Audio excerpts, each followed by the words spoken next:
Young in the Restless full episode Tuesday, November 25. Nikki Newman took the CEO seat at Chancellor Industries with a strong determination. This was not only a big step forward in her career, but also an opportunity for her to prove her great leadership skills.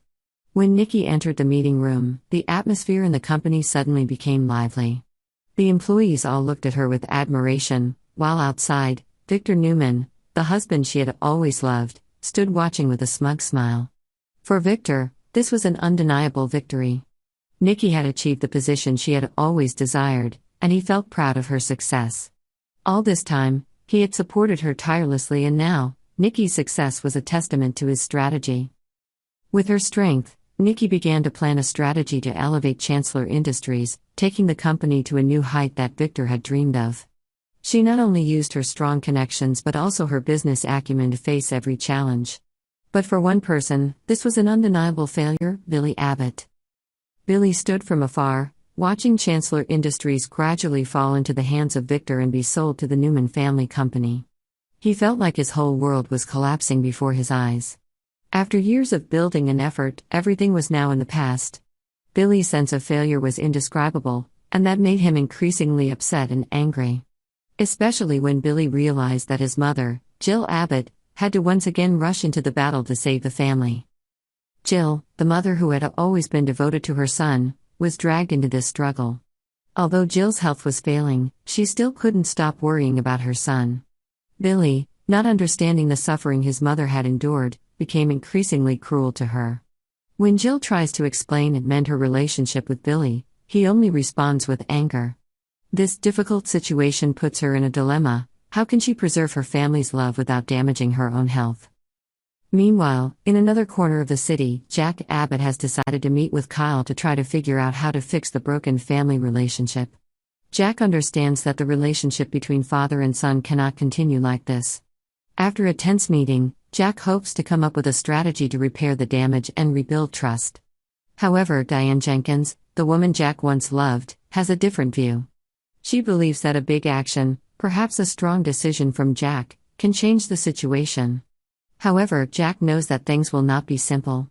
Kyle is still not ready to face his responsibilities, especially about being fired, and he still has many wounds that have not been healed. The generational battle continues, each person trying to assert themselves in a family torn apart by constant decisions and changes. Can these relationships be repaired, or will they forever be locked in endless confrontation?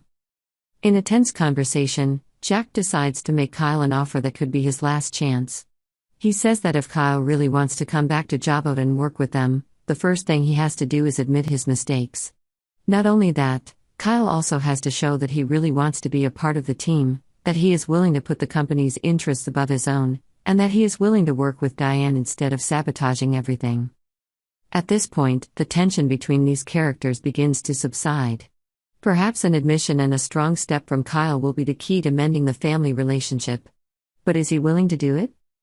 As things gradually unfold, all three, Jack, Diane and Kyle, realize that there is no way to save things without an admission of wrongdoing and reconciliation. Diane understands that she needs to do this for the well-being of the whole family. Jack also realizes that without unity, Jabot will not be able to develop as it should. And Kyle, as the youngest, may have to face the maturity of his own decision. Is there a peaceful path for the Abbott family to find peace, or is this just a never-ending war? Certainly, the answer will not be easy. But one thing is certain: nothing is more important than family, and if they want to unite, they will have to learn to forgive and continue to work together, despite their differences. In the Abbott family, everything happens with a hidden pain, when decisions and choices are made that affect not only work but also complicated family relationships. No one can deny that, since Kyle Abbott made the decision to urge his father, Jack Abbott, to hire Diane Jenkins as co-CEO at Jabot, a series of events has continuously taken place, making the relationship between members of the Abbott family more tense than ever. With Diane's participation, Jabot, the company that Jack built and protected for many years, began to face new challenges.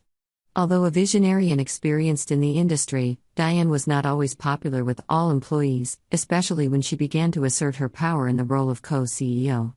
Jack's son, Kyle, who had encouraged the decision from the beginning, was unable to keep his composure with the woman he had hoped would be his strategic partner in Jabot's development. But things only seemed to get more complicated when Kyle began to silently sabotage Diane. Whenever Diane made important decisions, Kyle would silently oppose her, even doing small things to make it impossible for her to carry out her plans. However, what was more remarkable was that Kyle's actions were never clearly revealed. He always played the role of the victim, the one who was treated badly, and tried to make everyone around him feel that Diane was the one at fault. If it were anyone else in Kyle's position, they would have been fired long ago. Although Jack was a father who always wanted to support his son, he could not ignore the fact that Kyle was not only sabotaging Diane's work but also eroding the family relationship. Kyle and Diane's arguments are nothing new in the Abbott household, but will there come a time when Kyle has to face reality and realize that his actions are the cause of all the difficulties? At this point, the tension reaches its peak. Jack begins to realize that the situation cannot continue like this forever. His relationship with his son is gradually cracking, and he does not want to lose Kyle again. Jack even begins to think about finding a way to resolve it so that the family can unite again. In a conversation with Diane, Jack does not hide his true feelings. He admits that despite many disagreements, he really wants his son to return to Jabot, because he believes that all three of them, Jack, Diane and Kyle, can work together to take the company to the next level. Diane, who has endured no small amount of hardship as part of the Abbott family, also begins to think about what Jack said.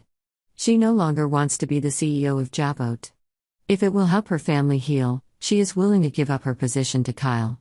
However, she cannot help but feel a little hurt. Although she has tried her best to work for the common good of the company, Kyle's hostility and harsh words have made her feel betrayed.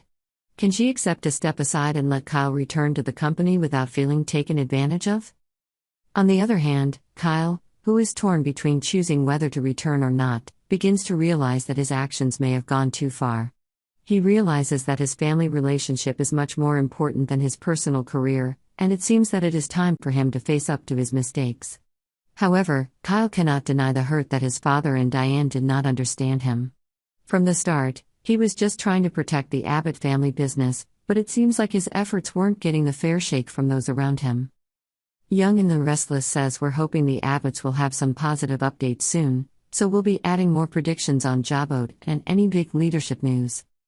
Subscribe to Yonder for more exciting Young and the Restless spoilers, predictions, news and updates, so make us your go-to Yonder source.